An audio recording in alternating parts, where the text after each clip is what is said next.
Assalamualaikum warahmatullahi wabarakatuh. Kembali lagi di channel Radio Horor. Untuk kisah kali ini ada sebuah kisah yang berdasarkan dengan kejadian nyata. Sebuah kisah yang diambil dari akun Twitter yang bernama @adelbert_rusty. Dan untuk kisah yang akan saya bawakan kali ini yaitu sebuah kisah yang berjudul Tersesat. Sebelum kita masuk ke ceritanya, tekan dulu tombol like video ini dan jangan lupa tekan juga tombol subscribe channel ini. Dan nyalakan juga lonceng notifikasinya agar tidak ketinggalan cerita-cerita baru dari channel ini. Dan bagi teman-teman yang ingin membaca langsung ceritanya, nanti silahkan saja kunjungi linknya yang nanti akan saya sertakan di kolom deskripsi. Dan seperti apa untuk kisah kali ini? Langsung saja kita simak berikut ini.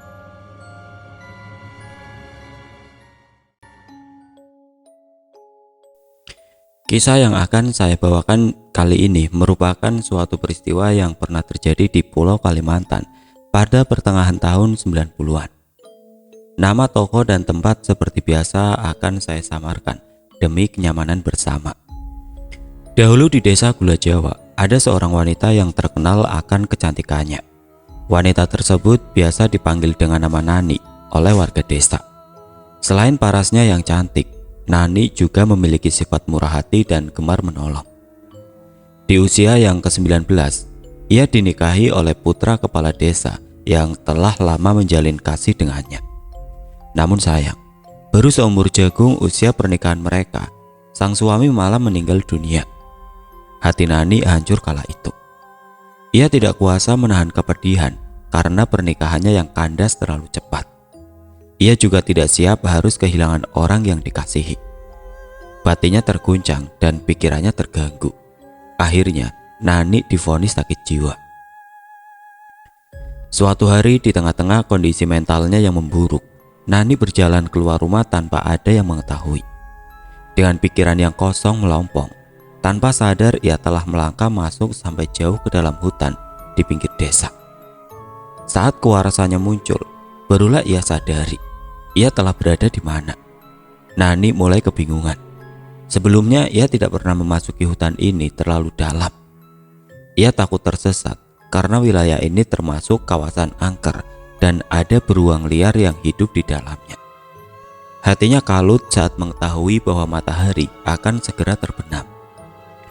Nani menangis ketakutan di bawah pohon besar. Tapi untungnya ketika ia sudah tidak tahu harus melakukan apa, lewat seorang wanita tua dengan setumpuk kayu kering yang dipikulnya di punggung. "Kenapa? Kau tersesat?" tanya si wanita tadi. Nani mengangguk. Ia mengamati orang tua tersebut. Pikirannya mengingat-ingat apakah si nenek ini warga desa juga. Tapi ia tidak pernah mengenalnya sama sekali. Jelas, wanita tua tersebut bukan warga desanya. "Hari mulai malam. Berbahaya jika kau berkeliaran di hutan ini," ucap si nenek. "Ayo, ikut ke rumahku. Besok baru kau lanjutkan perjalananmu," ajaknya. Nani mengiyakan sambil terisak. Ia bersyukur masih ada yang mau menolong. Mereka berjalan menembus semak belukar hingga sampai di kawasan tengah hutan. Tidak lama kemudian, keduanya tiba di suatu gubuk yang terlihat sangat reot. "Itu rumahku," tunjuk si nenek. "Sekarang masuklah cepat." Nani sedikit ragu pada awalnya. Namun setelah beberapa saat, ia langkahkan juga kakinya melewati ambang pintu gubuk tersebut. Sampai pada akhirnya ia tidak pernah keluar lagi dari sana. Arham benar-benar tidak habis pikir. Pemuda itu termangu memperhatikan pepohonan dan semak-semak yang berada di sekelilingnya. Perasaannya berkata bahwa ia telah beberapa kali melewati daerah tersebut. Tapi entah kenapa ia masih gagal menemukan arah yang benar. "Bodohnya aku, kok bisa sampai tersesat?" runtuknya pada diri sendiri. Padahal ia sudah melewati jalur seperti yang dikatakan oleh si tukang ojek yang ia tumpangi tadi. Masih menurut tukang ojek, dia hanya tinggal mengikuti jalan setapak yang berada di antara pohon-pohon sawit yang menuju pintu masuk desa. Dengan menempuh jalur yang dimaksud, dalam waktu sekitar 60 menit, seharusnya ia sudah sampai di desa Gula Jawa dengan berjalan kaki. Lagi pula jalur tersebut merupakan akses satu-satunya menuju ke desa. Sangat mustahil bila ia bisa sampai tersesat. Arham pun tidak menyangka, bisa-bisanya ia malah kehilangan arah. Ia lelah hilir mudik setelah beberapa jam mengitari kawasan itu. Namun desa tujuannya tersebut tetap saja masih belum kelihatan. Arham mengusap peluh yang membanjiri kening. Ransel yang bergantung di pundaknya jadi terasa lebih berat. Mendadak timbul rasa sesal yang terbesit di hatinya. Andai saja ia tidak ditugaskan oleh dinas pendidikan untuk mengajar di sekolah dasar satu-satunya di desa tersebut, tentu ia akan berpikir berkali-kali untuk datang ke wilayah terpencil seperti ini. Padahal karirnya sebagai guru baru saja hendak dimulai. Hari mulai beranjak sore, sedangkan Arham masih belum berhasil menemukan jalan. Ia frustasi. Jangankan menuju ke desa, jalan yang menuju arah kembali pun ia tidak ingat. Ia sadar dirinya telah terperangkap di dalam hutan. Matahari nyaris terbenam di ufuk. Bias-bias gelap penanda datangnya malam mulai menghiasi langit. Hati Arham semakin cemas. Sendirian di rumah saja terkadang ia merasa tidak nyaman. Apalagi harus bermalam di dalam hutan seperti sekarang. Ketika ia mulai diliputi rasa takut, dari arah rimbunan pohon lewatlah seorang wanita tua. Ia membawa setumpuk kayu kering yang dipikul di punggungnya. Tumpukan kayu tersebut terlalu banyak sehingga tubuhnya yang ringkih harus membungkuk karena saking beratnya beban yang dipikul.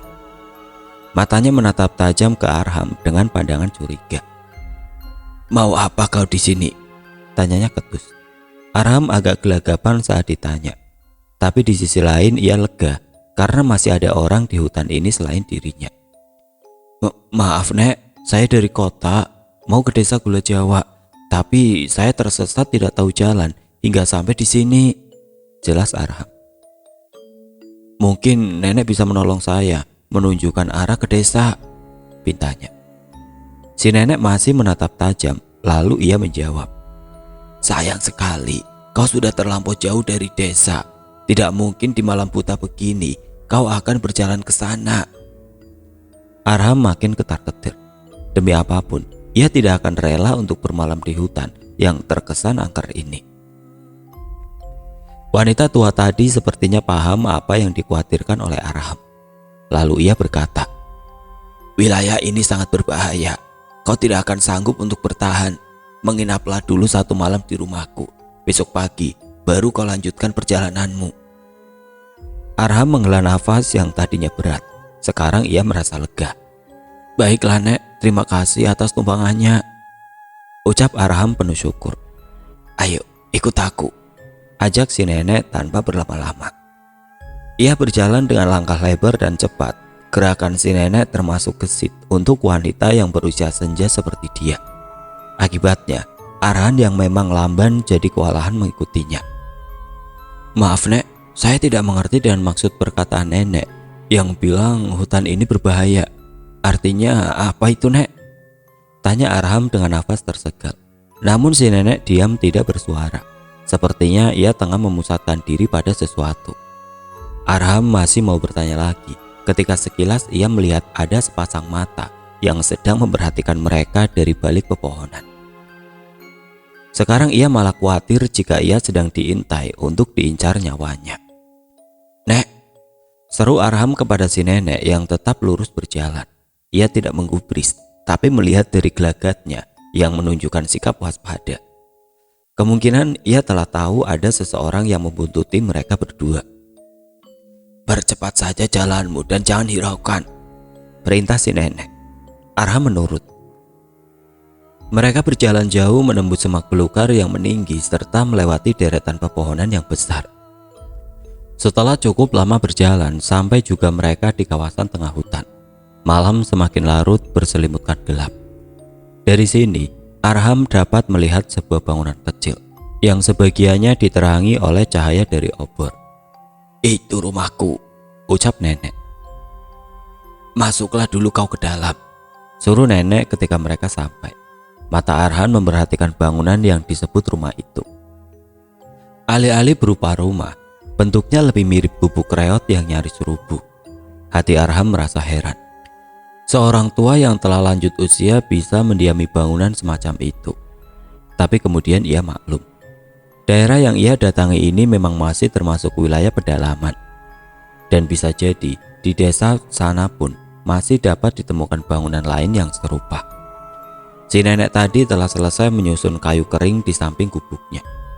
Melihat Arham yang masih melamun, ia membentak dengan suara keras. "Cepatlah kau masuk, anak muda, jangan berlama-lama di depan pintu." Tidak sabar, ia cengkram lengan Arham lalu menariknya dengan paksa ke dalam rumah. Diperlakukan seperti itu, Arham hanya menurut. Kondisi dalam gubuk sangat memprihatinkan. Di dalamnya cuma terdapat satu ruang kecil dan sebuah dapur yang lantainya ambruk setengah. Namun ketimbang harus kedinginan di luar, Arham lebih memilih untuk berada di dalam gubuk ini karena hawanya yang lumayan hangat. "Kau bisa tidur di sebelah sana." Si nenek menunjuk ke sudut ruangan yang lantainya beralas selembar anyaman bambu. Seorang bocah perempuan sedang berbaring di sana. Kedua matanya terpejam, ia tertidur pulas.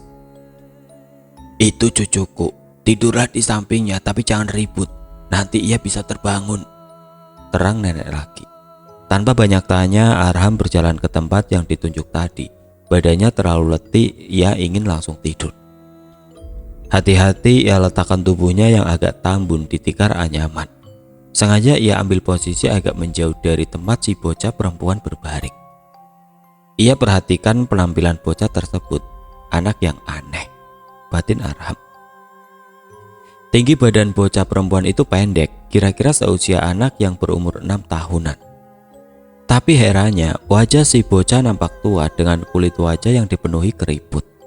Ia jadi terlihat setara dengan neneknya. Bahkan ia tidak memakai pakaian. Buah dadanya yang kendur terpampang jelas di depan mata Arham. Untung masih ada selembar kain usang yang menutupi bagian bawah tubuhnya.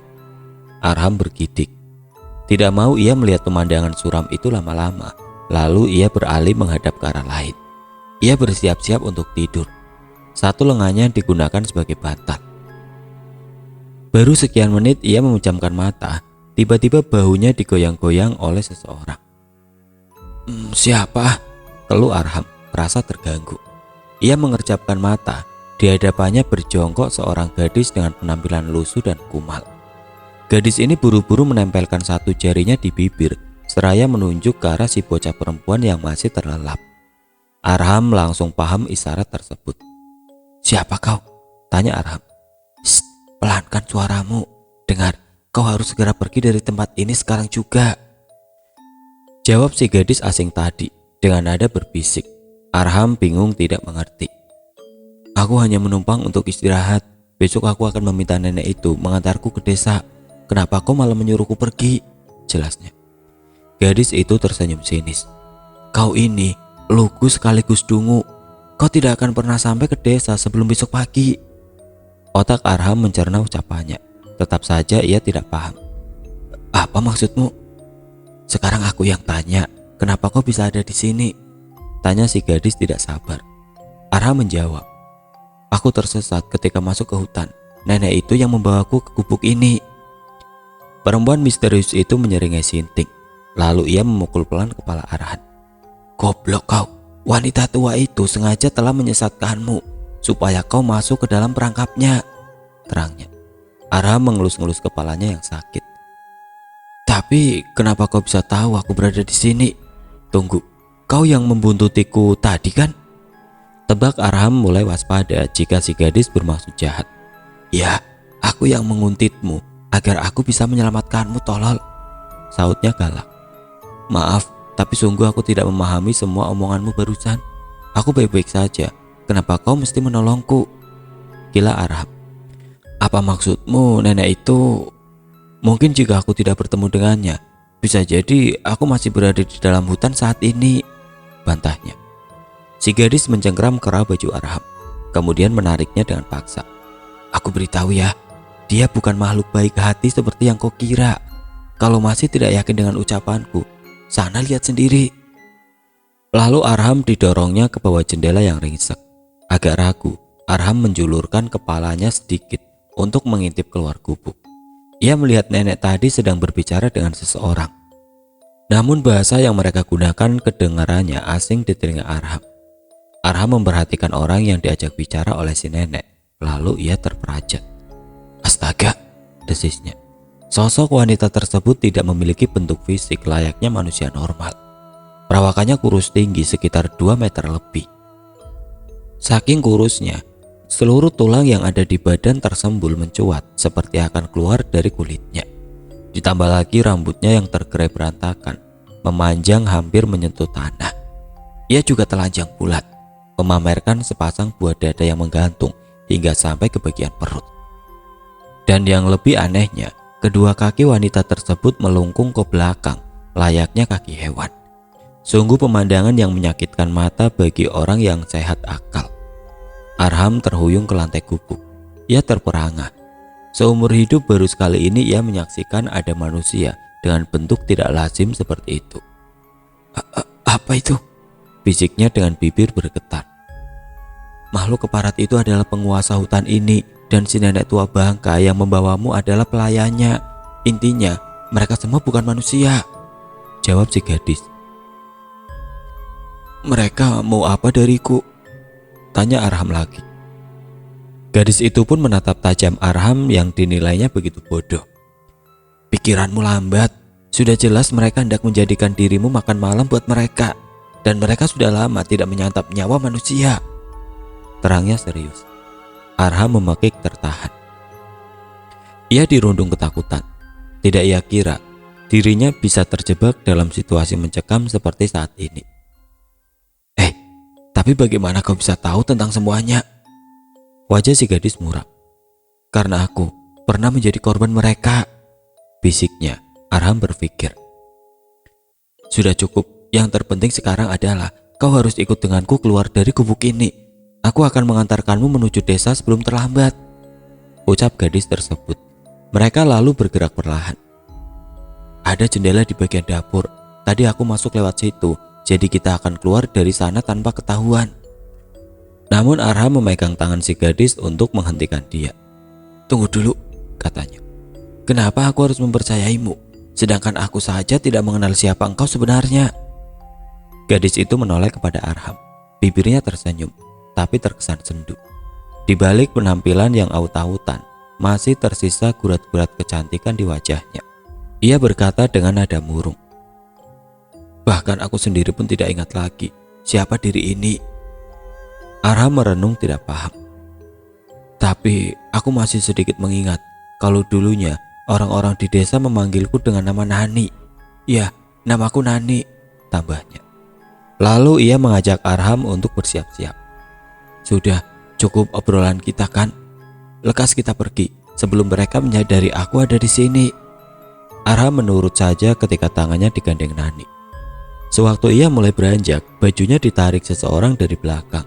Kepala Arham menoleh dan ia tahu siapa yang melakukannya. Bocah perempuan bermuka keriput tadi menahannya supaya tidak lari dari sana. Kedua matanya mendelik lebar, menakuti Arham yang mulai ketar-ketir. Dasar sial, ketahuan, makin Nani. Dengan penuh tenaga ia layangkan telapak tangannya dan menghantam wajah si bocah tua tadi. Bocah malang tersebut terjungkal di lantai papan dengan keras. Arham takjub. Ternyata Nani sekuat itu. Tapi gadis kecil tadi segera bangkit, lalu membuka mulutnya lebar-lebar, memperlihatkan deretan gigi taring yang berwarna hitam menjijikan. Dia menyerang untuk menggigit. Dengan santai Nani menendangkan kakinya hingga mengenai bagian lambung si bocah. Lagi-lagi ia terpental jatuh. Sedangkan Nani terkekeh puas melihatnya terkapar tidak berdaya. Bocah itu meringis kesakitan. Ia mulai menangis. Tidak disangka-sangka tangisannya semakin keras. Ia menjerit sejadi-jadinya. Suaranya yang lantang membahana membelah keheningan malam. Arham dan Nani kelabakan. Dua sosok yang berada di luar pasti mendengar keributan yang mereka buat. Lari, pekik Nani. Cepat-cepat menarik tangan Arham menuju ke arah luar. Secepat mungkin mereka berhasil melompati jendela yang menganga di dapur, walaupun Arham sempat terguling saat hendak mendarat. Suara-suara gaduh terdengar dari dalam gubuk yang mereka tinggalkan. Jelas penghuninya tahu bahwa Arham telah kabur. Bersamaan dengan itu terdengar bunyi lolongan aneh yang berasal dari sana. Suaranya menggigitkan bulu roma, melengking panjang, menyiratkan kemarahan yang begitu dalam. Nani terpekur. Rona di wajahnya menunjukkan rasa cemas. Dia marah karena kita kabur darinya. Cepat, tetap bersamaku. Perintah Nani lalu mulai berlari. Arham mengikuti kemana arah Nani bergerak membawanya. Satu tangannya digenggam kuat-kuat oleh gadis tersebut. Jarak mereka semakin menjauh dari gubuk tadi dan mulai memasuki area hutan yang rindang. Ketika keduanya tiba di wilayah tersebut, telinga Arham menangkap suara-suara dari kejauhan. Ia yakin betul suara yang ia dengar itu tidak lain dan tidak bukan ialah bunyi kentongan yang dipukul. Tok tok tok, tok tok tok. Hati Arham jadi girang. Ia tahu warga desa pasti sedang mencari dirinya yang hilang. Suara ketokan-ketokan berbunyi semakin nyaring, semakin riuh dan kian mendekat. Arham berhenti berjalan. Nani menatapnya heran. Kenapa kau berhenti? Arham berkilah. Tidak kau dengar suara itu? Warga desa pasti sedang mencariku. Kita tunggu saja mereka di sini. Bola mata Nani membeliak. Ia memandang Arham dengan cekek. Kau sungguh tolol. Maksudmu apa? Serga Arham tersinggung. Bukannya mereka datang untuk menolong. Kau ini mau mati apa? Seharusnya kita tidak boleh berhenti sekarang, bentak Nani. Sejurus kemudian suara keriuhan tadi telah sampai di tempat mereka. Walau samar, mata Arham masih bisa melihat kemunculan segerombol warga desa yang menenteng obor dan kentongan bambu. Akhirnya aku selamat, gumam Arham. Cahaya yang berasal dari api obor menyinari kegelapan hutan walau biasnya temaram. Nani resah. Jari Arham digenggamnya kuat-kuat. Pemuda itu merasa aneh. Apa ada yang tidak beres, pikirnya. Dan segerombolan warga desa tadi tiba-tiba saja berlari menerjang ke arah mereka berdua.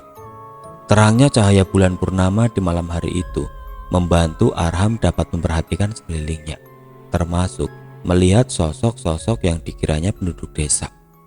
Mata mereka memancarkan sinar redup yang berwarna merah. Mereka juga meneriakkan kata-kata aneh yang ditunjukkan kepada Arham dan Nani. Hutan yang tadinya hening kini menjadi bising dan ramai. Lutut Arham bergetar hebat. Sudah jelas orang-orang yang kelihatan beringas tersebut hendak membantai dirinya. Untung saja Nani sigap. Tidak mau membuang waktu, secepatnya ia tarik lagi Arham dan membawanya lari. Sosok-sosok bermata merah itu tidak mau kehilangan buruan mereka. Lari mereka semakin laju, gerakan mereka pun semakin tangkas. Senjata-senjata semacam parang maupun golok berterbangan dari tangan mereka. Namun tidak satu pun ada yang mengenai Arham maupun Nani. Tapi demi melihat benda-benda tajam sebanyak itu, Arham shock juga. Kau lihat, mereka bukan penduduk desa. Mereka penghuni gaib yang mendiami hutan. Teruslah berlari agar kau tidak jadi korban keganasan mereka, jelas Nani. Di tengah-tengah kegelapan malam, keduanya menerobos belantara. Para penghuni hutan berbondong-bondong mengejar, bahkan jumlah mereka kian bertambah. Kondisi Nani tetap prima, walau telah berlari sekian jauh. Sayang, Arham tidak mampu mengimbangi. Fisiknya memang lemah. Kini ia mulai sempoyongan, kakinya sakit, jantungnya serasa mau copot karena lari tanpa berhenti. Arham terhuyung, lalu ia tersandung akar pohon dan jatuh bergulung di tanah yang berlumpur. Ia berusaha untuk berdiri, tapi si nenek tua muncul di hadapannya. Di tangannya tergenggam sebilah tombak bermata runcing dan siap untuk dihujamkan ke dada Arham. Merasa nyawanya akan berakhir, Arham menutup mata. Ia pasrah jika harus mati. Si nenek tertawa keras seraya mengayunkan senjatanya. Sekian detik sebelum ujung tombak itu menyentuh Arham, Nani menabrak tubuh si nenek sekuat-kuatnya hingga ia terdorong jauh. Arham melongo melihat Nani menyerang wanita tua itu. Keduanya lalu bergumul hebat. Sebentar saja Nani sukses merampas tombak dari lawannya. Kemudian tanpa ampun ia tancapkan ujungnya tepat menembus kepala si nenek. Wanita renta itu menjerit dengan lengkingan keras sebelum akhirnya ia meregang nyawa dengan kondisi mengerikan. Tewasnya sang nenek kian menyulut amarah mereka yang mengejar Arham dan Nani. Nafsu membunuh mereka telah mencapai puncak. Situasinya semakin sulit, namun Nani belum mau menyerah. Dipaksanya Arham yang terduduk lemas untuk bangkit berdiri. Keduanya melanjutkan pelarian menuju desa. Langkah kaki Arham terseok-seok. Sebenarnya ia tidak mampu untuk bertahan lebih lama. Tenaga yang ia miliki telah mencapai batasnya. Lagipun, luas hutan ini seakan tidak berujung. Aku sudah tidak sanggup lagi berjalan terus. Sungguh, keluh Arham. Usai mengucapkan kalimat barusan, suara lolongan yang mereka dengar dari gubuk di sana tadi sekarang terdengar kembali. Namun kali ini nadanya jauh lebih menakutkan. Nani terkesiap. Ia sadar betul bahaya yang sesungguhnya baru saja dimulai. Arham masih belum mau bergerak, padahal mereka sudah semestinya harus segera melarikan diri lagi. Sekali lagi ia memaksa Arham, tapi pria itu menggeleng lemah. Tenaganya telah terkuras total. Sekujur tulang di tubuhnya seperti mau lepas, apalagi di bagian kaki. Kau ini mirip banci, baru lari sedikit saja tapi kau sudah teler. Lelaki macam apa kau ini? Bentak Nani. Tapi Arham tidak ambil pusing. Kesal melihat tingkahnya, Nani menampar muka Arham dengan penuh emosi. Kalau kau masih sayang nyawa, kau harus paksakan dirimu jika mau selamat. Jarak ke desa sudah tidak seberapa jauh dari sini. Kumohon jangan sia-siakan perjuanganku untukmu setelah melalui semua ini. Hati Arham mencelos setelah ditampar dan dibentak Nani. Lalu ia menuruti juga seruan wanita itu untuk kembali lari. Lolongan buas tadi memekakan telinga mereka, disusul dengan kemunculan sosok makhluk bertubuh jangkung dan berkaki kuda yang melompat menerobos pepohonan. Nyala merah di matanya menyemburatkan hawa jahat yang ketara. Sekali saja ia mengayunkan kaki hewannya, maka langkah yang dihasilkannya begitu panjang dan lebar. Sosok wanita itu yang dilihat Arham sewaktu di gubuk sebelumnya. Bahkan sudah dikatakan oleh Nani jika makhluk berbentuk aneh tersebut adalah penguasa gaib di daerah ini. Makhluk tersebut berlari kencang hendak menerjang mereka berdua. Arham menangis ketakutan, keringat dinginnya membasahi sekujur tubuh. Ia gemetar hebat. Nani terperangah sejenak, namun buru-buru dapat menguasai diri dan kembali menarik Arham untuk yang kesekian kalinya. Cepat, cepat, pekiknya cemas. Mengetahui calon mangsanya berani kabur, si wanita semakin murka. Segera ia ubah posisinya dari berlari dengan dua kaki hingga berubah berlari dengan posisi merangkak. Dalam bentuk demikian, gerakannya menjadi jauh lebih cepat. Lidahnya yang bercabang terjulur memanjang keluar dari mulut. Sementara kikikannya yang angker membahana di seantero hutan. Bahkan Nani yang tadinya bersikap pemberani dan tangguh tidak kuasa menyembunyikan rasa takutnya pada makhluk tersebut. Yang bisa ia lakukan saat ini hanya menjauhkan Arham dari cengkramannya. Keduanya mati-matian berusaha menghindari tangkapan si penguasa hutan.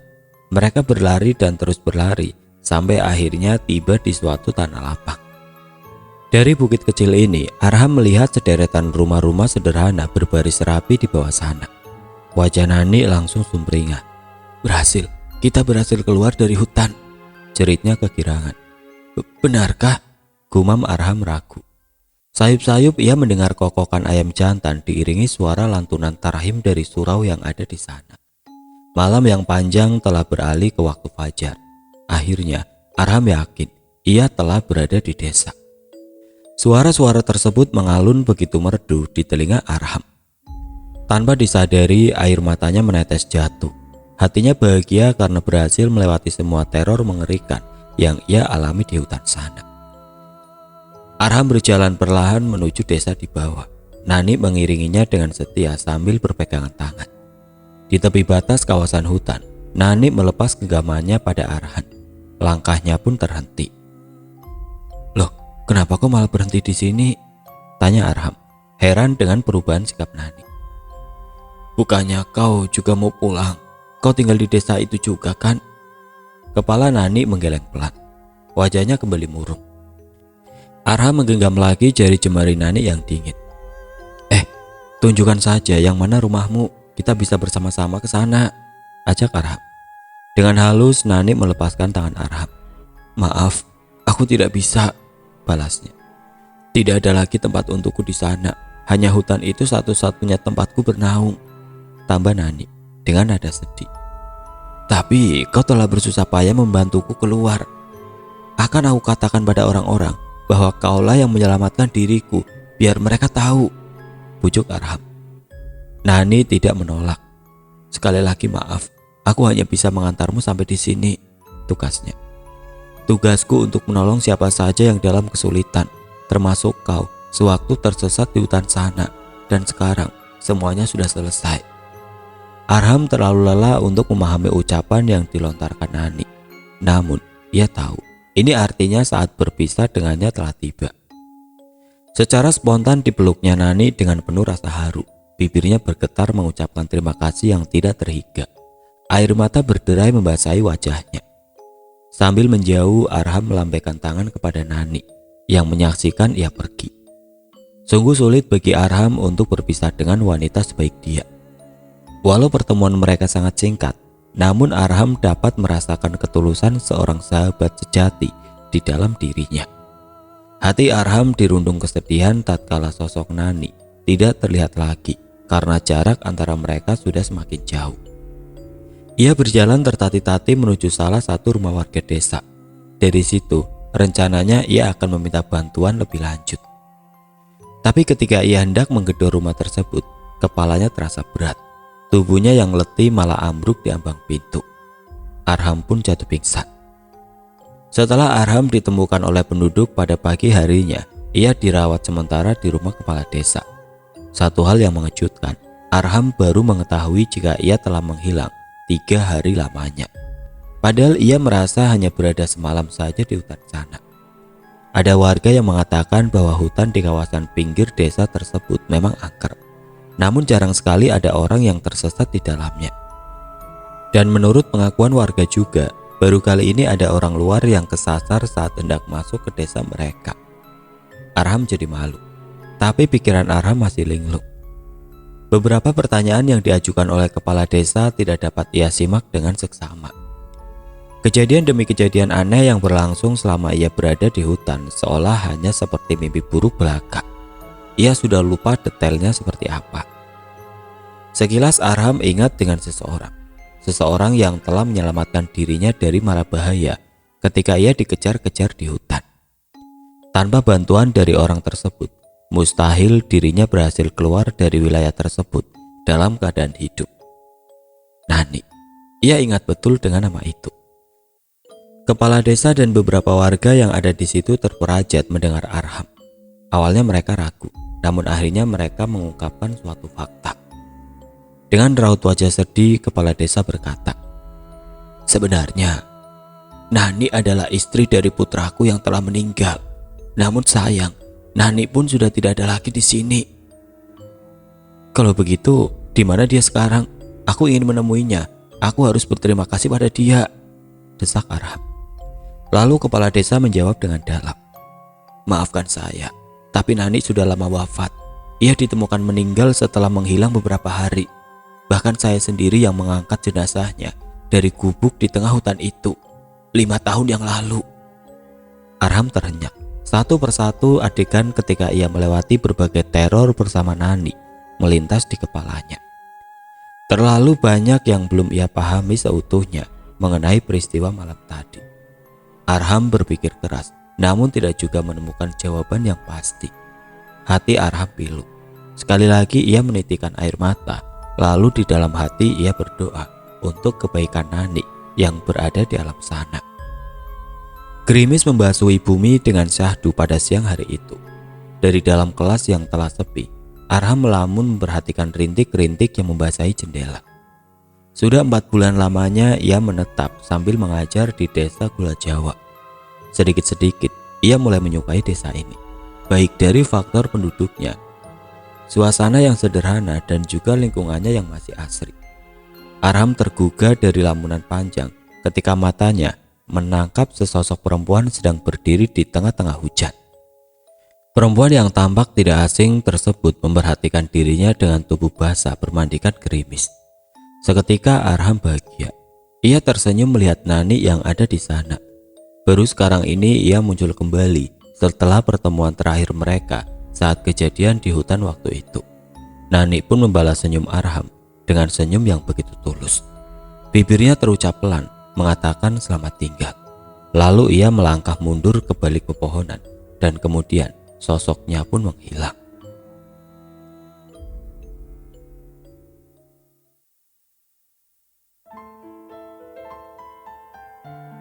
Sekian untuk cerita kali ini. Semoga teman-teman sekalian terhibur dengan kisahnya. Bagi teman-teman yang baru bergabung, jangan lupa untuk like, komen, share, serta subscribe channel ini. Dan nantikan kisah-kisah horor berikutnya tetap di channel Radio Horor. Wassalamualaikum warahmatullahi wabarakatuh.